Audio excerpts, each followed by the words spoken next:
La siguiente es una producción de 360podcast.sv. Diana Verónica y Tony dan la bienvenida a nuestro invitado de la mañana. Hoy nos acompaña.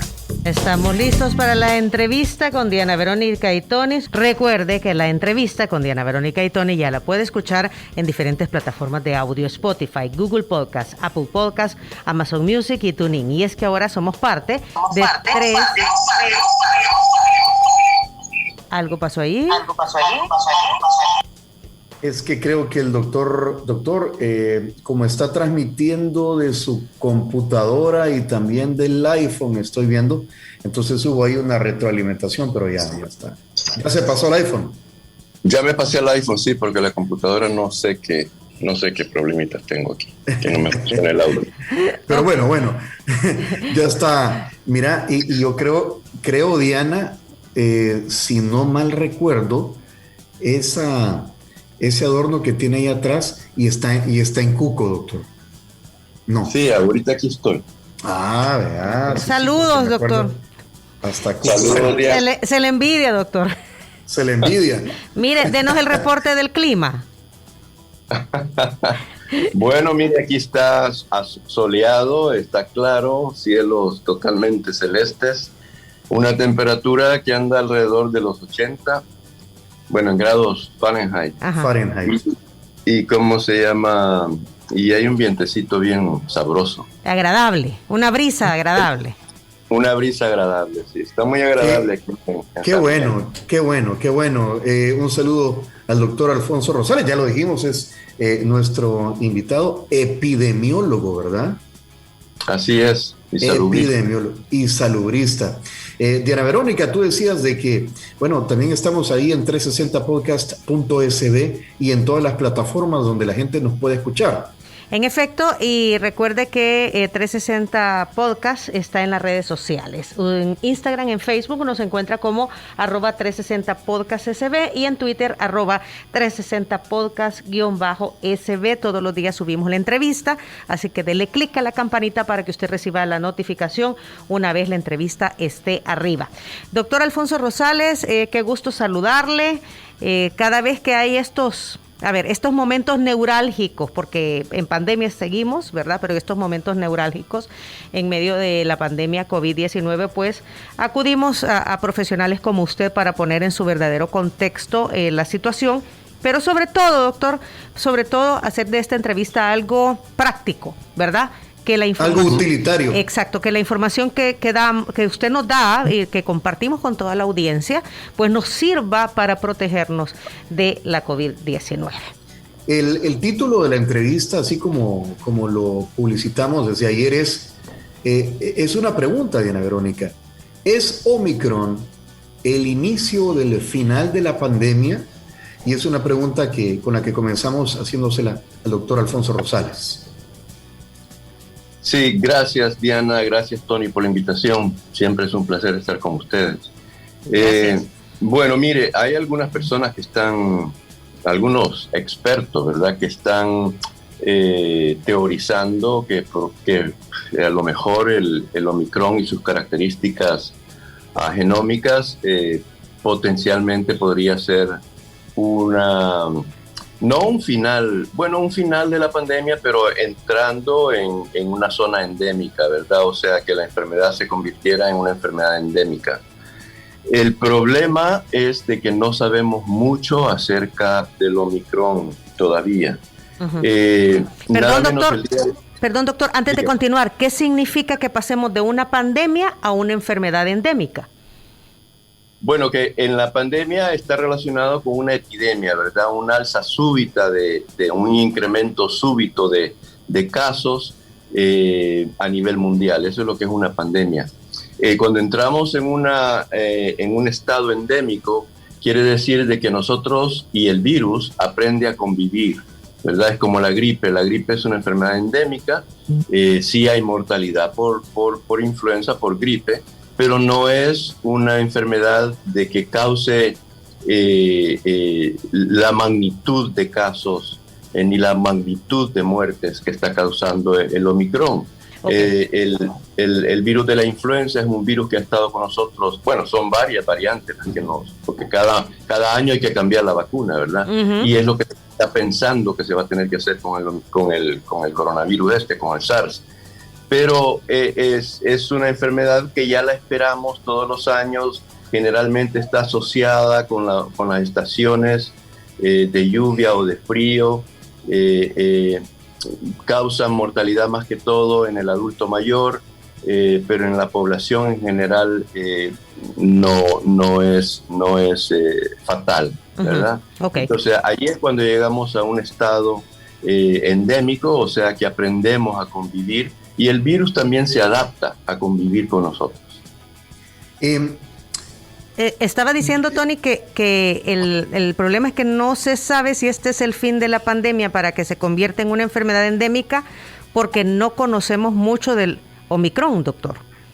Así es. Nada menos hace 2 días se publicó un artículo del Imperial College of London y la Universidad de Salud Pública de Enfermedades Tropicales de Londres, porque uno de los factores, de los variables que no se conocen es por qué el Omicron es tan contagioso o mucho más contagioso que la variante Delta o que la variante original de China.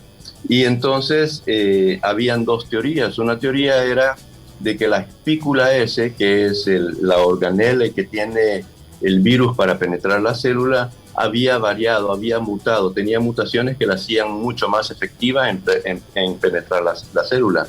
Pero la otra teoría era de que el virus las mutaciones habían aumentado la capacidad del virus de evadir el sistema inmunológico.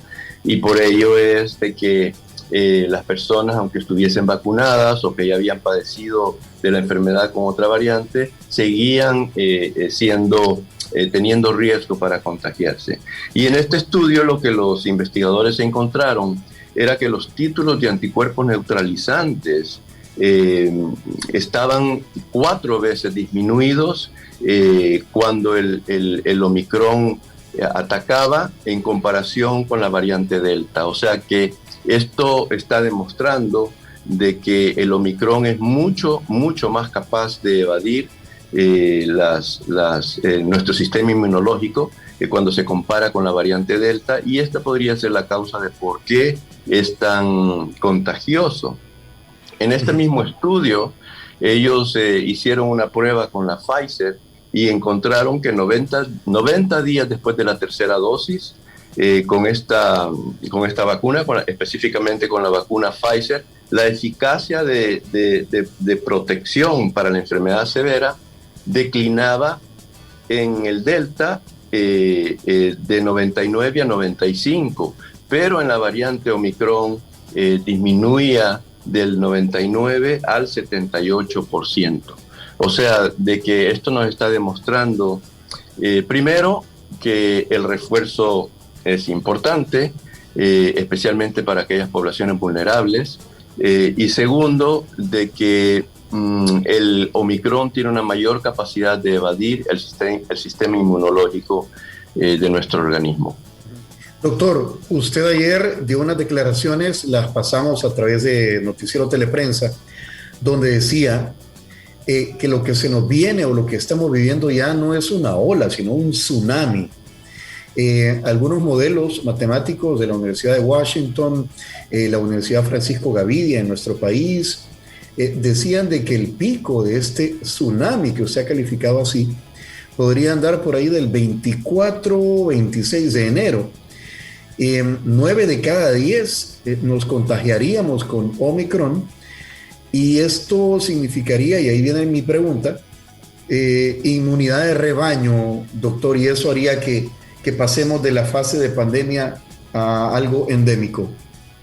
Eso es lo que algunos expertos están diciendo, ¿verdad? De que, porque se ha visto que el comportamiento incluso del Omicron es diferente de país a país, y esto varía de acuerdo a la cobertura de vacunación y de acuerdo al grado de infectividad, o sea, al número de personas, a la proporción de personas que ha sido infectada.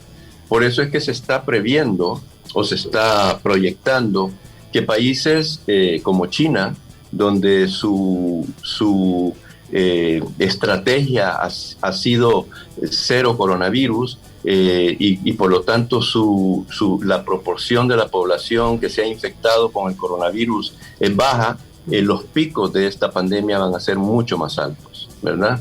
En cuanto al pico, recientemente salió un estudio de los alemanes donde dicen de que hay 3 escenarios, ¿verdad? Un escenario optimista en cuanto que el pico se estaría viendo o se vería en 32 días, después del inicio de la circulación del virus.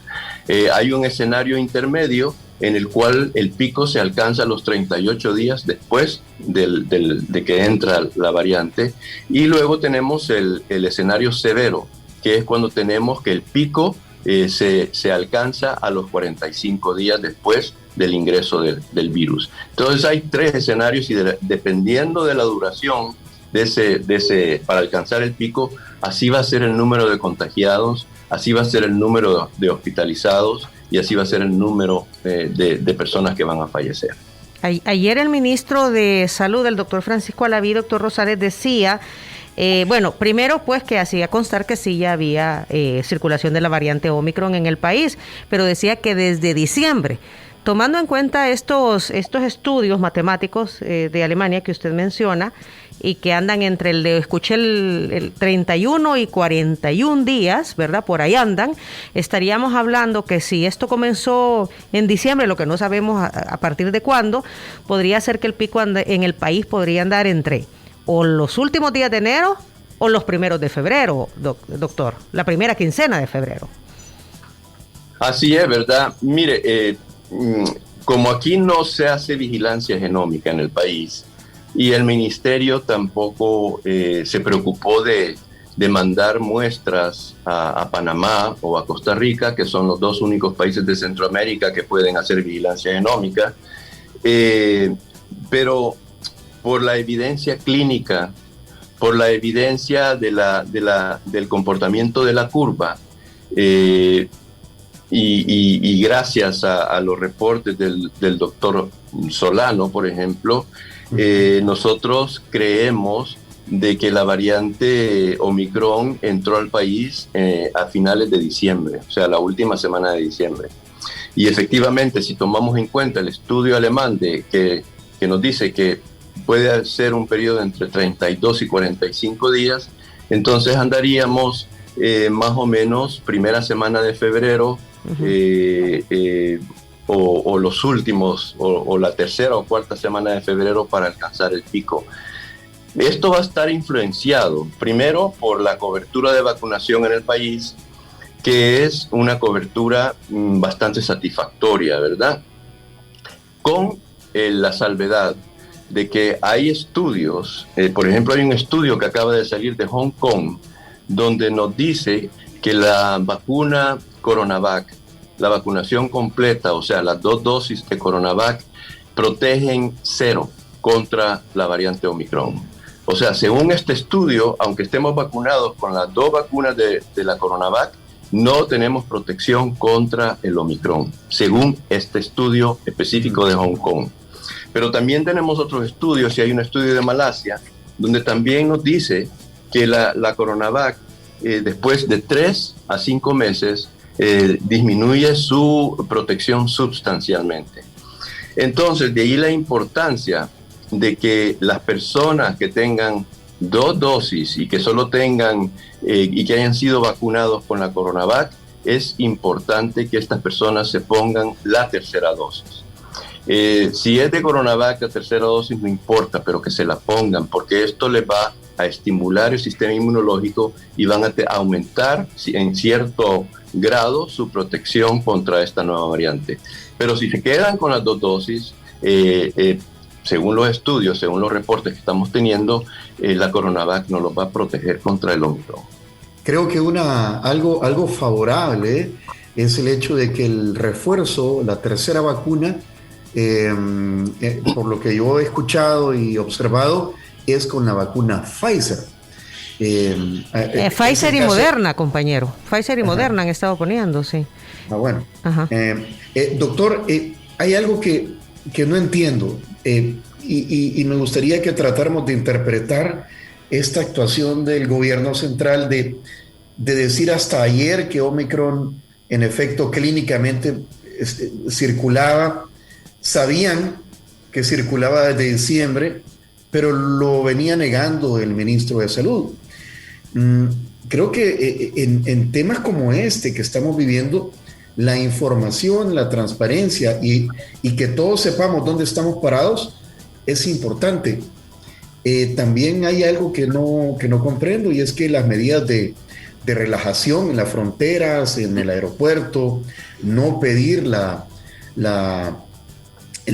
constancia de que uno viene negativo, la gente que entró desde los Estados Unidos o desde cualquier parte del mundo durante la época navideña, es que le apuesta el gobierno a la inmunidad de rebaño, a que haya, digamos, un contagio colectivo, sabedores de que Omicron, si bien es cierto, es más virulento, pero los síntomas son menos fuertes.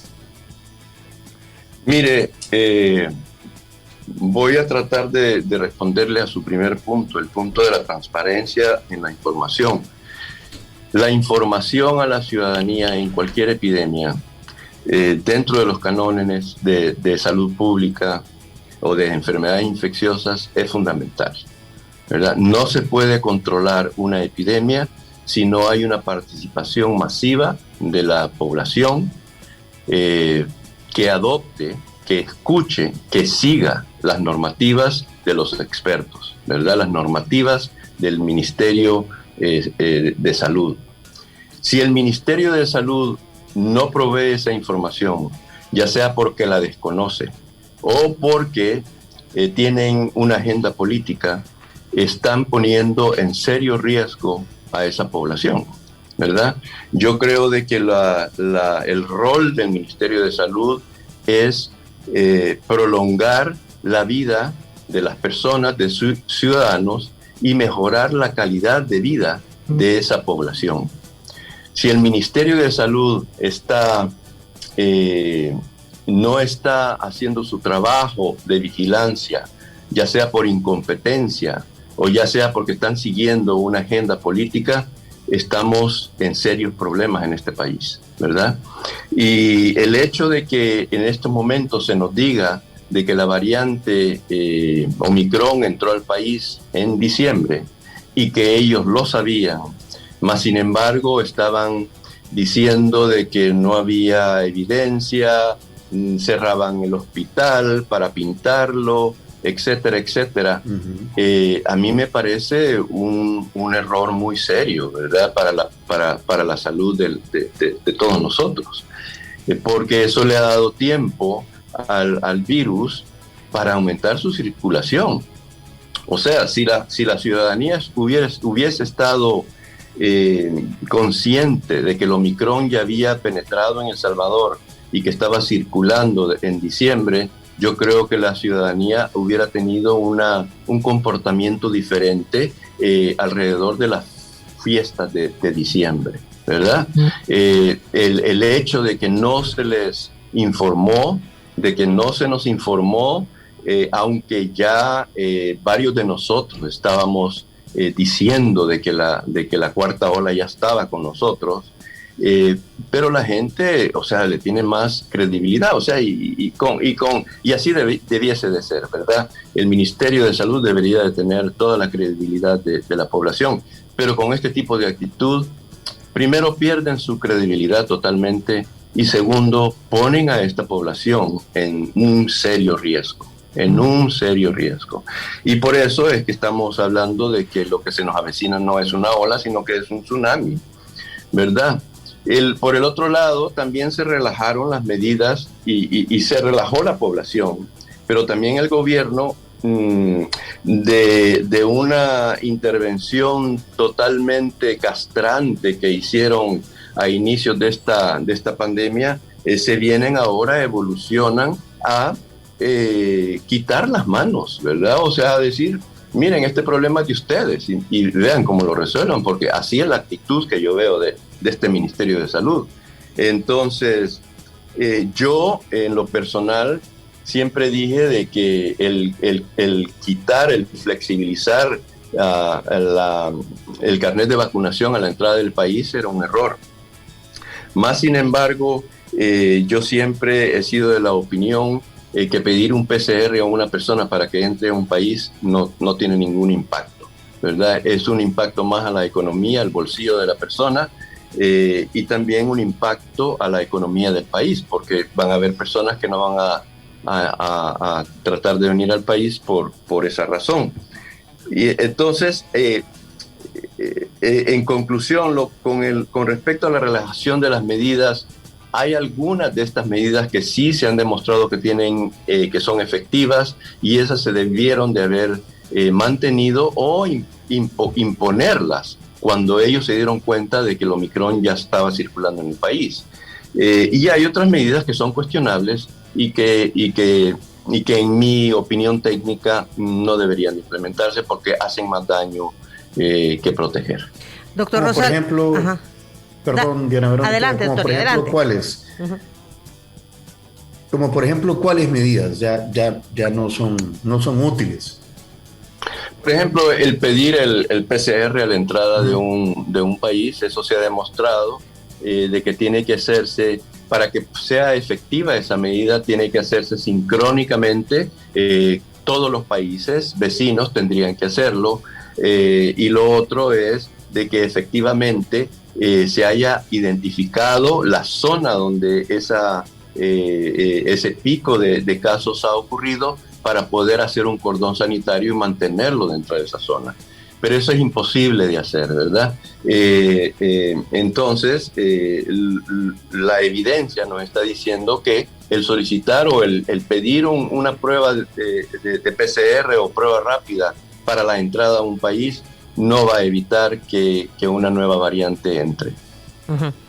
Ok, y estos test rápidos que piden en algunos países y que los hacen al estar en el aeropuerto, doctor, tampoco sería una medida efectiva.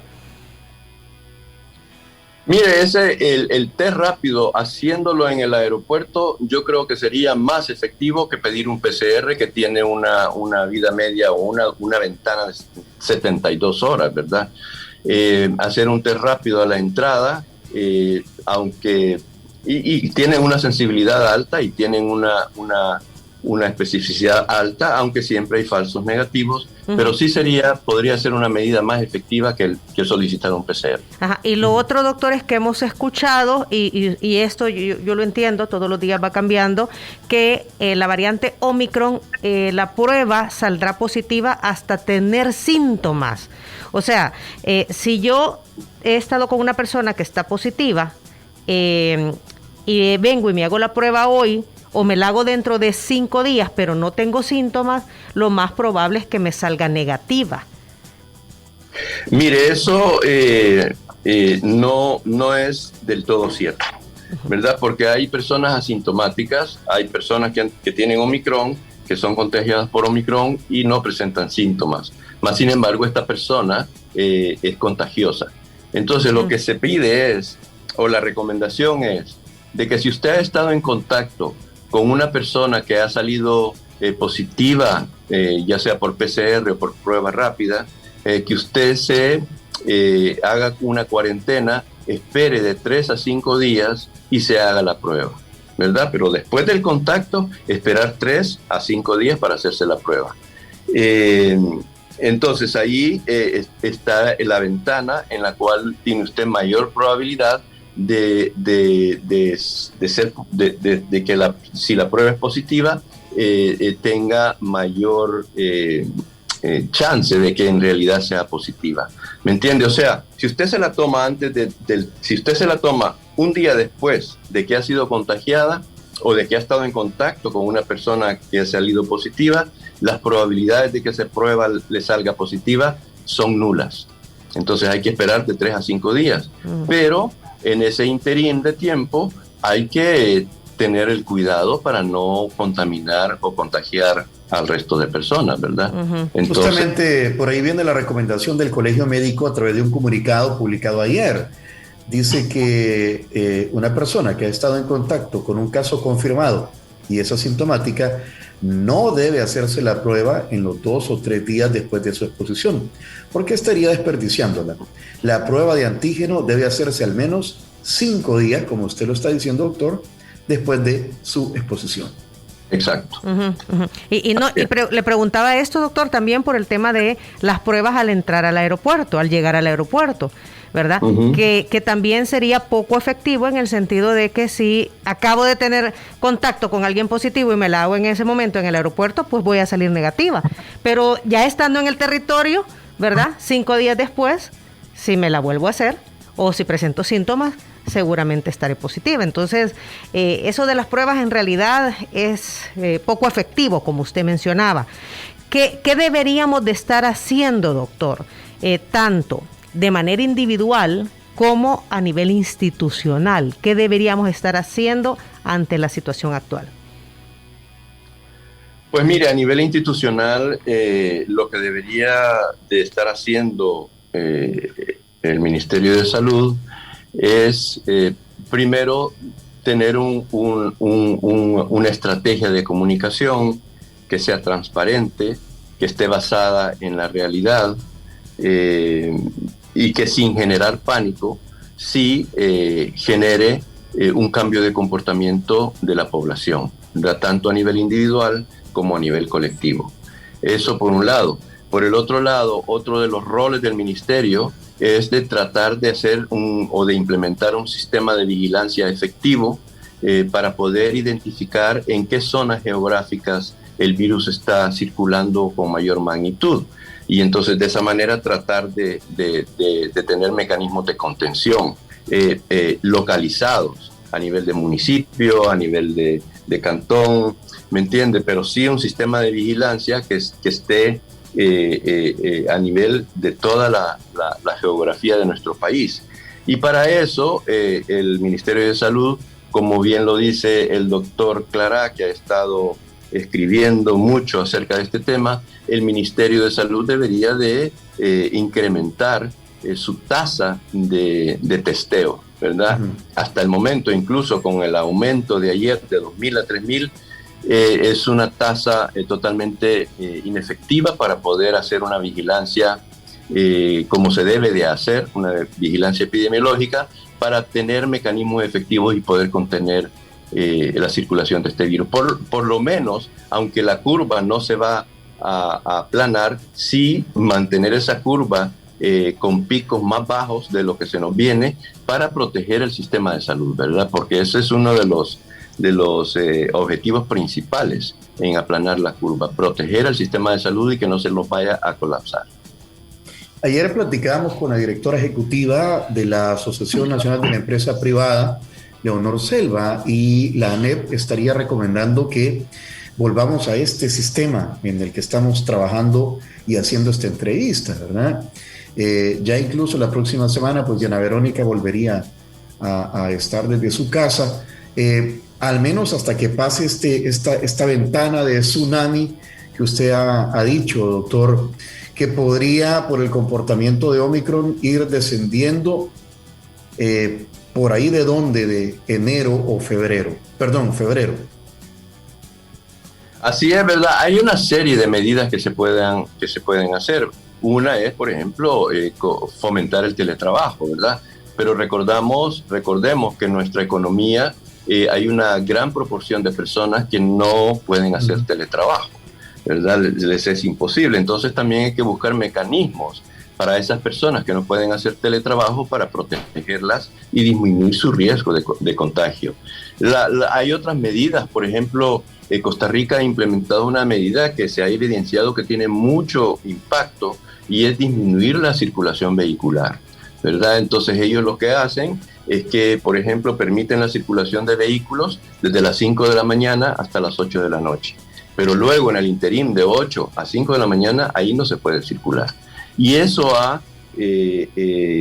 aunque afecta, claro que afecta económicamente a algunos negocios, sí ha demostrado que disminuye, que tiene un impacto en la circulación del virus, sin afectar mucho la economía del país. O sea, en este juego que tenemos, en este baile que tenemos con el Omicron o con el coronavirus, tenemos las decisiones de gobierno son difíciles, ¿verdad? Son difíciles las decisiones del Ministerio de Salud, pero sí hay manera de tener un balance entre el impacto económico, entre el impacto en el sistema educativo y el impacto en la salud, ¿verdad? No hay que concentrarse únicamente en aquellas intervenciones que protegen la salud y tienen efectos negativos en la economía y tienen efectos negativos en la educación de nuestros niños.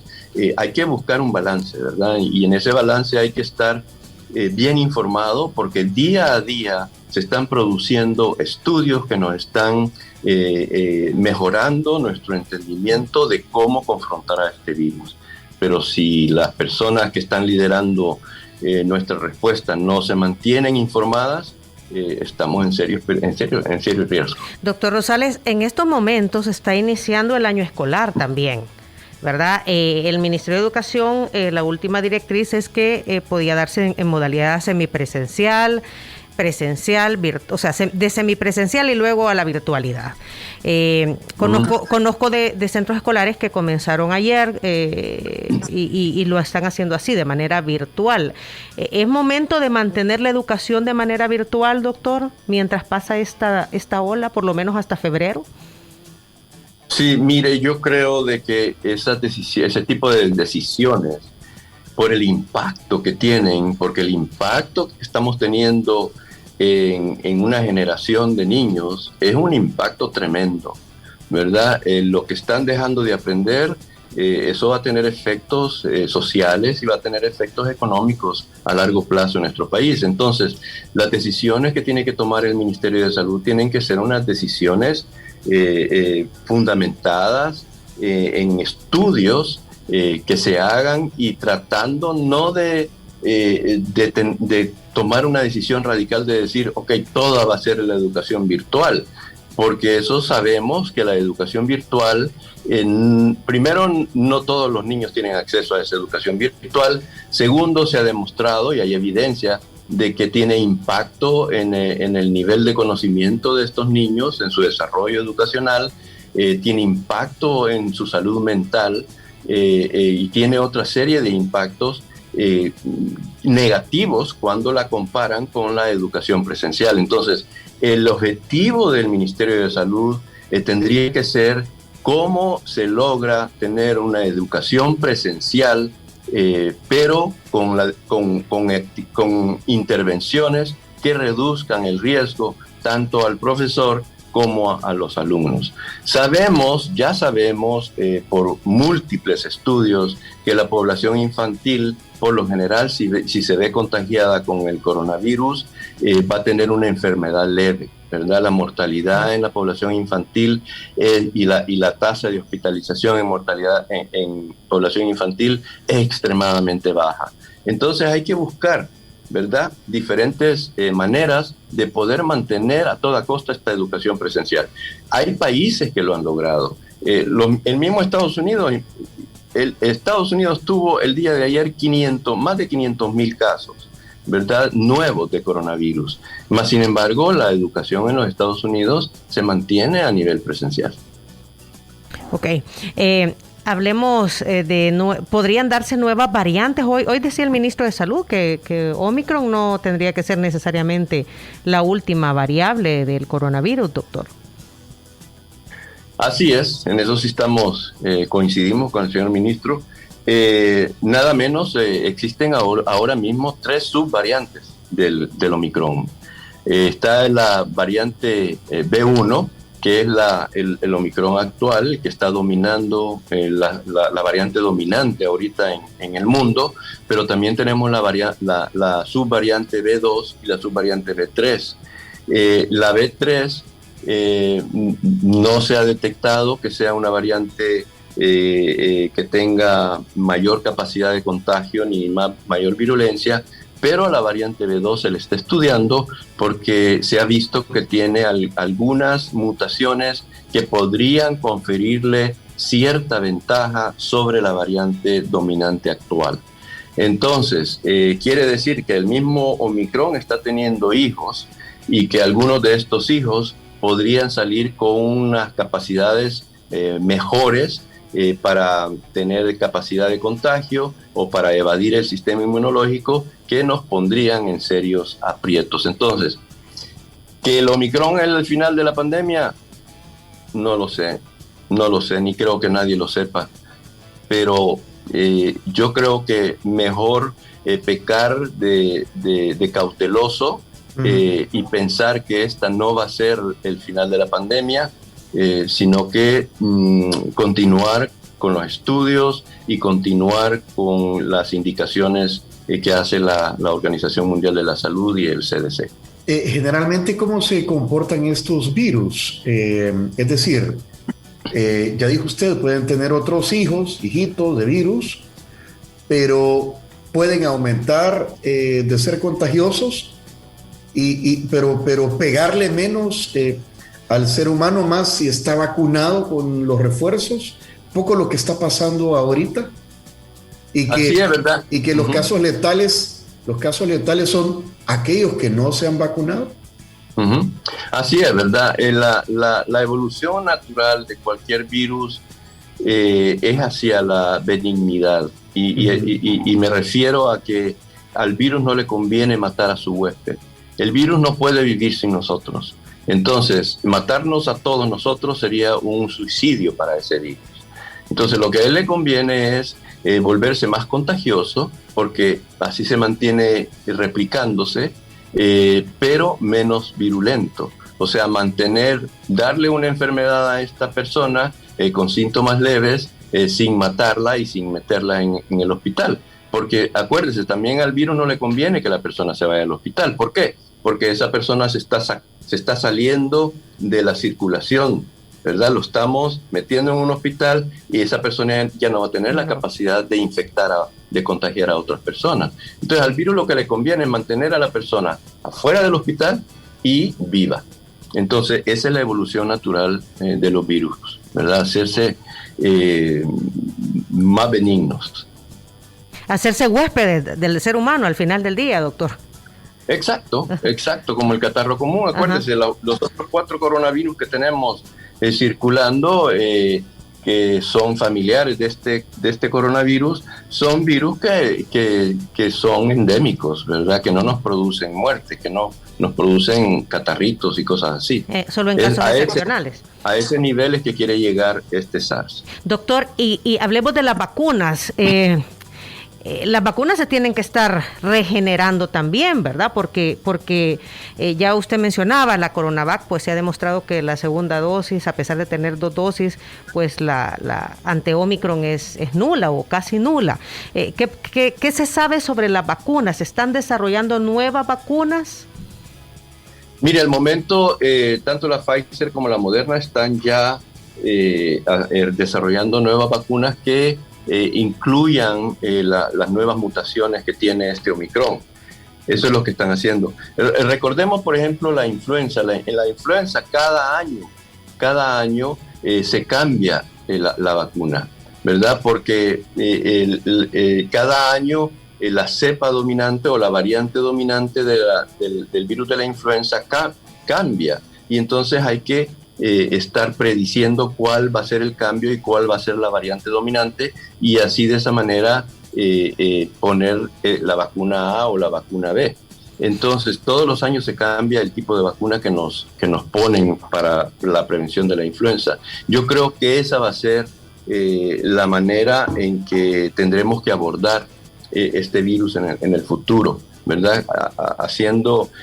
Mire, las plataformas que se desarrollaron, estas nuevas plataformas de RNA con las que se están trabajando en estos momentos, que tanto la Pfizer como la Moderna, son unas plataformas sumamente flexibles y es muy fácil que ellos las modifiquen en corto tiempo, ¿verdad? Entonces, esa es una ganancia que hemos tenido durante estos 2 años, de que se implementaron y se testearon estas nuevas plataformas que son un adelanto impresionante en la ciencia médica.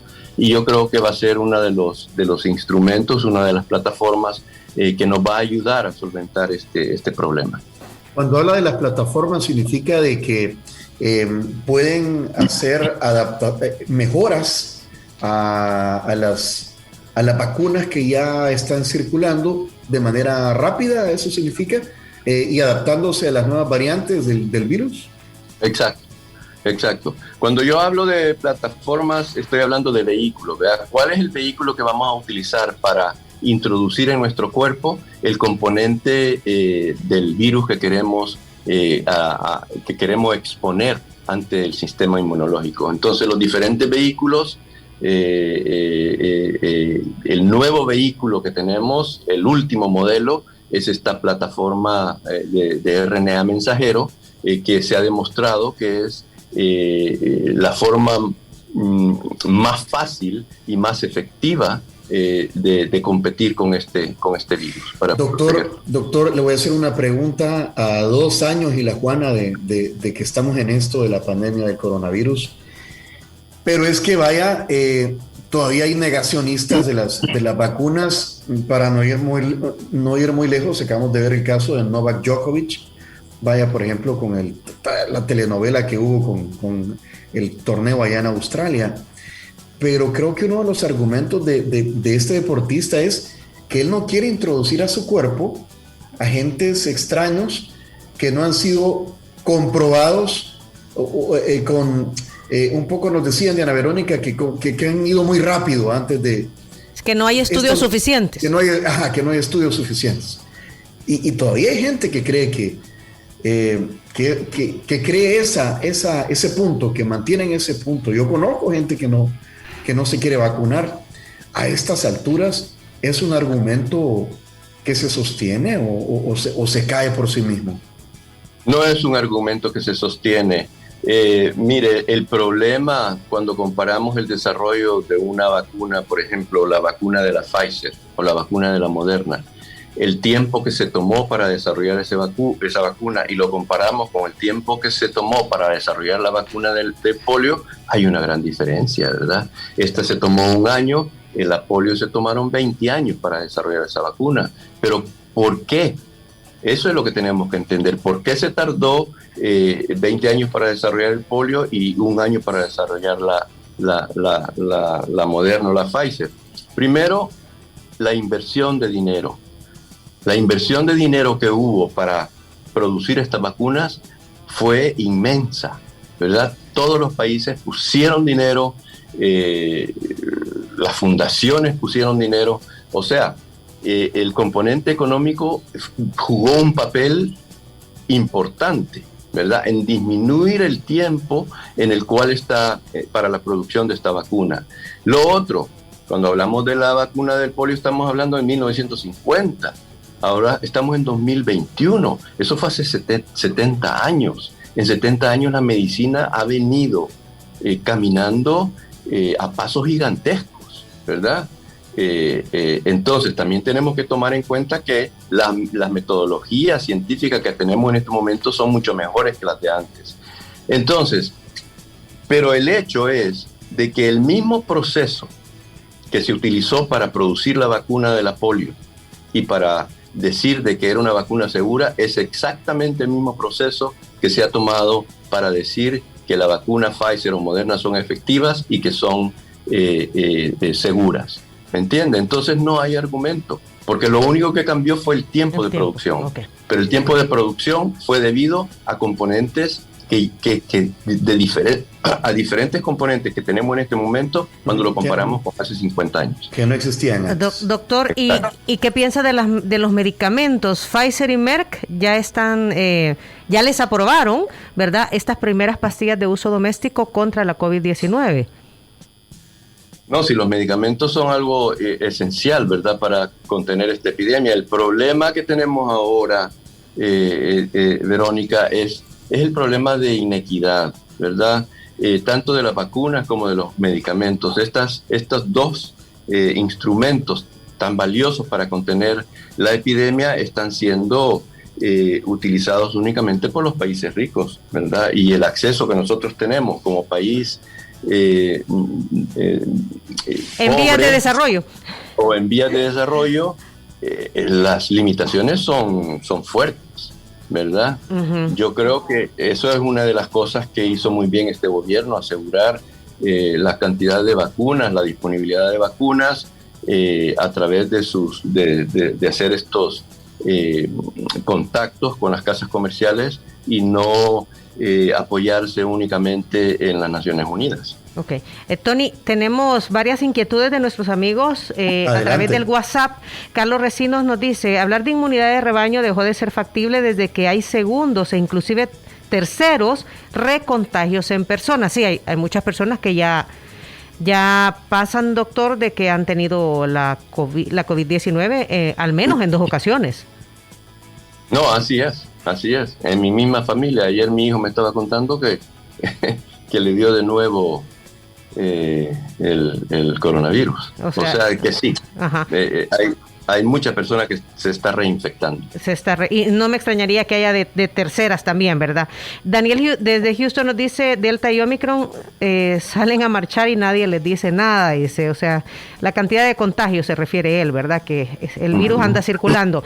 Aquí hay otro amigo que vive en Huayúa, en Sonsonate, y dice, acaban de pasar las fiestas de Huayúa. Se celebró el Cristo Negro el 15 de enero y contando el tiempo de incubación y desarrollo de síntomas, coinciden con las fiestas de Sonsonate cabecera. También se avecinan las fiestas patronales. Aquí se volvió un círculo vicioso, más aún cuando no se tiene sectorizado los vectores ni por departamento, mucho menos por municipio, para actuar con mayor eficacia sobre las comunidades con mayor alza de casos. Buen día. Es un poco lo que usted decía, doctor, de identificar a dónde están los brotes, ¿no? Correcto, así es. Pues y sí, esa, por ejemplo, sería otra medida que ya deberían de implementarse. ¿Me entiendes? Las municipalidades, los alcaldes ya deberían de estar tomando intervenciones en sus municipalidades.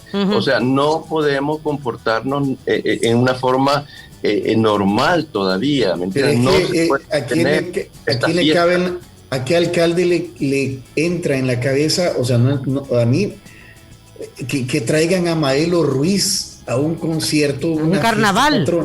Carnaval, o sea, no es momento de estar haciendo carnavales, doctor, preguntémoslo así de claro.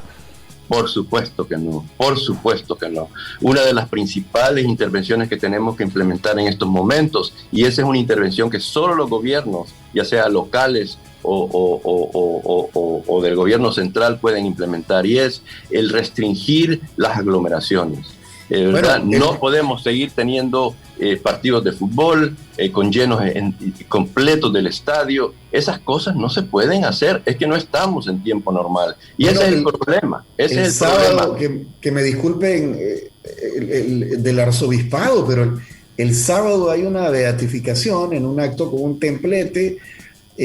Yo realmente habría 6,000 personas. 6,000 personas. Habría que pensarse asistir. Yo entiendo que qué bonito, chivo, los beatos, pero el que va a ir a contagiarse.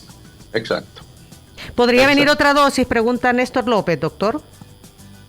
Perdón, ¿cuál es la pregunta? ¿Podría venir otra dosis de vacunación? Sí, yo creo, como le estaba mencionando, ya la Pfizer y la Moderna están trabajando en una vacuna específica para esta nueva variante.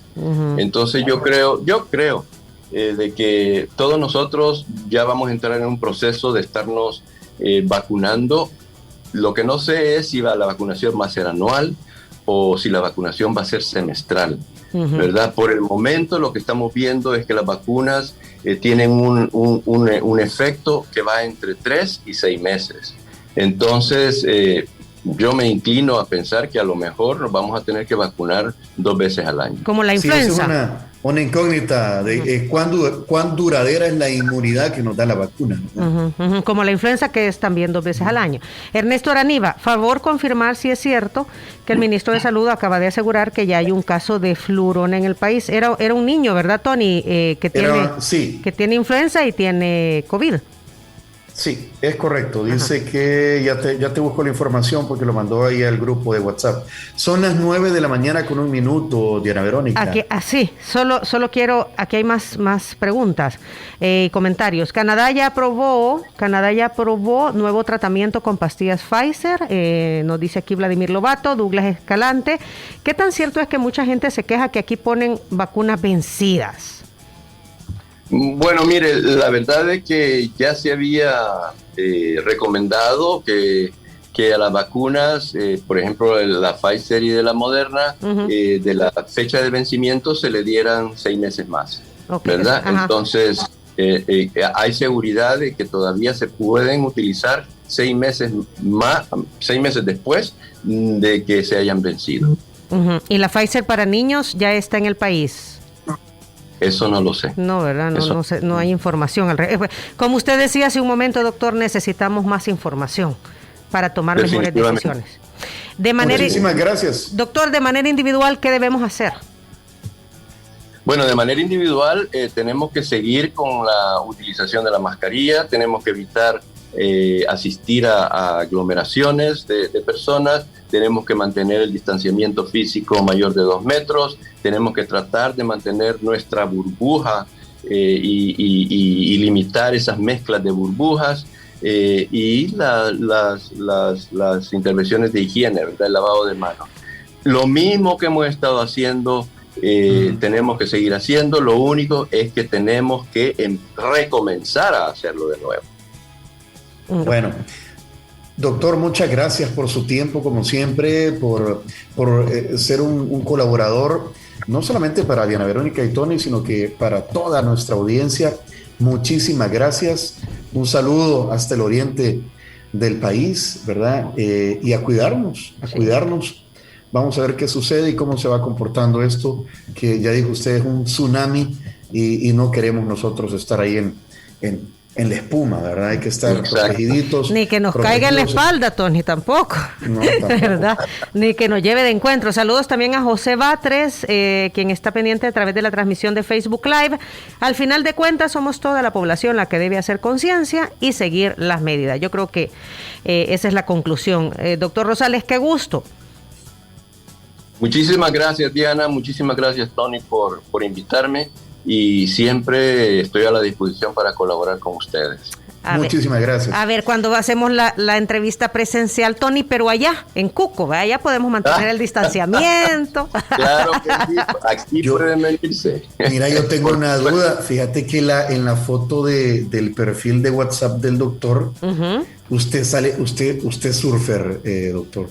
Así es, mire, todavía le hacemos un poquito. Mire que lo felicito porque va agarrando ya un gran olón. Sí, es de ahí aquí en Las Flores. En Las Flores. Sí. Vaya Tony, si el doctor Rosales, ¿verdad? Tú puedes. Es que Tony era surfer, doctor. Pero se nos ha alejado. Con mucha mayor razón que tiene que venir aquí al Cuco y lo voy a llevar a Las Flores y a Puntamango. Mire, aquí tengo varias tablas que le presto, no se preocupe. No, aquí tengo yo mi longboard ahí todavía, no hay problema. Pues véngase. Búsquese una chola, doctora.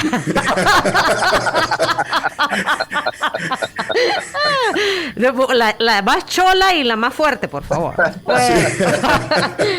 Un abrazo, doctor, cuídese. Un abrazo a ustedes. Gracias. El surfer, el doctor, mira. Vaya, él es influencer tuyo, Tony. Sí, ahí donde lo ves, ando el saco puesto, pero debe estar con chancletilla. Sí, está con chancletilla. Y te aseguro que han de arenados los pies. No, hombre, ya lo ventilamos. Chao. Hasta luego. Ah, mira qué alegre. Esta entrevista la pueden volver a escuchar a través de 360podcast.sb. La entrevista se sube todos los días. Diana Verónica y Tony, la entrevista. Ahí compartimos espacio con otros podcasteros salvadoreños, ¿verdad? Buenos amigos todos. Así que dele clic a la campanita para que reciba la notificación. Esta fue una producción de 360podcast.sb.